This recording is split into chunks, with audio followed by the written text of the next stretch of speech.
seumur hidup. Dengan demikian berarti tidak ada pesangon.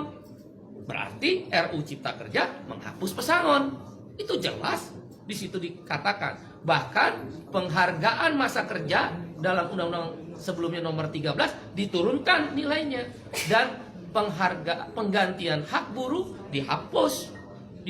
Balik ke kesepakatan pasti pengusaha menolak. Jelas pesangon hilang. Yang ketiga adalah penggunaan outsourcing yang masif.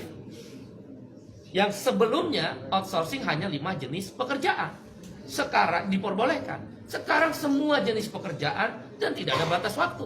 Seumur hidup anak kita, para ibu yang susah-susah menyekolahkan anaknya, yang berjibaku pontang-panting mencari rezeki tambahan untuk menyekolahkan anaknya, negara membuka ruang. Para agen, saya quote and quote, bukan berarti seperti itu, tapi quote and quote tanda petik, menjual buruh kepada pengusaha-pengusaha yang serakah itu. Karena sekarang bisa melalui agen bebas seumur hidup dan tidak jelas masa depannya. Yang keempat adalah alasannya karyawan kontrak sekarang bebas. Dulu karyawan kontrak harus ada persyaratan. Boleh menggunakan karyawan kontrak kalau paling lama 3 tahun pekerjaan itu.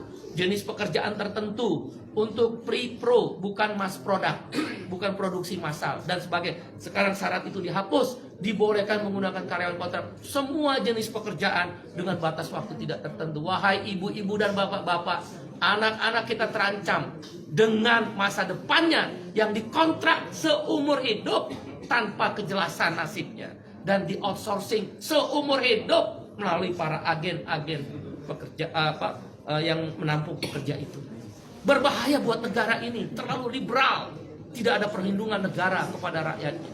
Yang kelima adalah social security, jaminan sosial dihapus, khususnya jaminan kesehatan dan jaminan pensiun. Dengan berlakunya upah per jam atau istilah dalam undang RU tersebut persatuan waktu, maka tidak ada lagi kewajiban untuk membayar jaminan kesehatan dan jaminan pensiun. Bagaimana menghitung pensiunnya dengan upah per jam?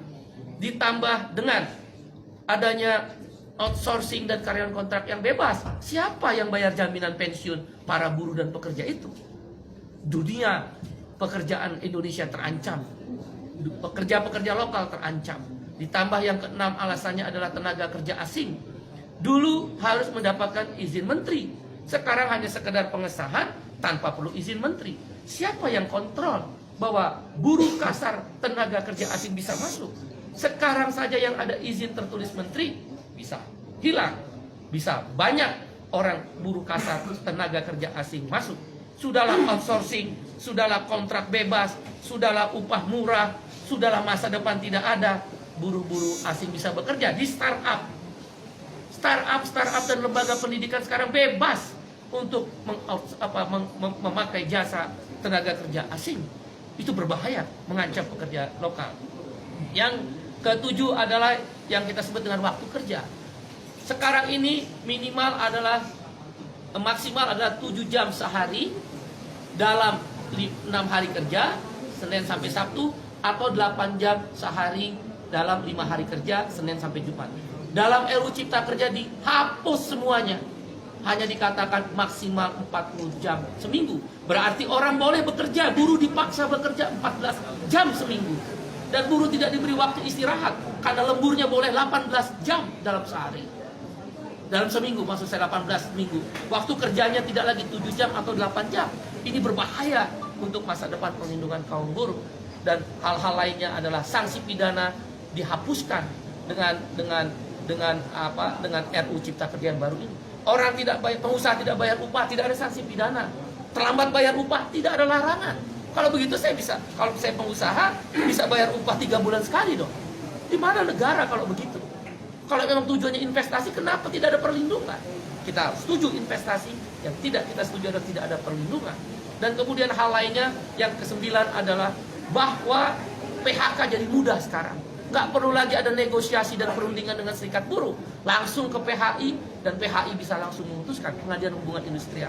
Oleh karena itu, kami berpendapat 9 alasan KSPI menolak RUU Cipta Kerja yang sudah resmi diserahkan DPR akan dilakukan perlawanan. Bagaimana kalau kemudian DPR tetap mengesahkan RUU tersebut?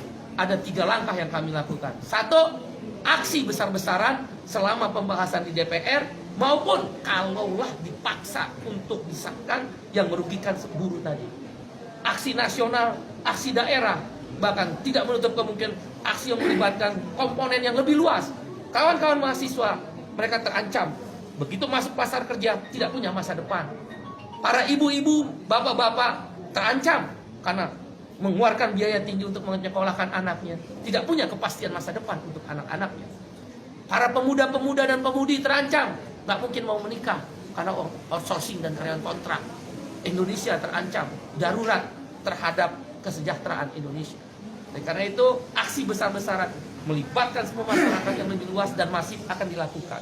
Di DPR, di pemerintah, di daerah, bahkan boleh jadi secara nasional akan dilibatkan aksi yang lebih besar-besaran. Menghentikan produksi kalau memang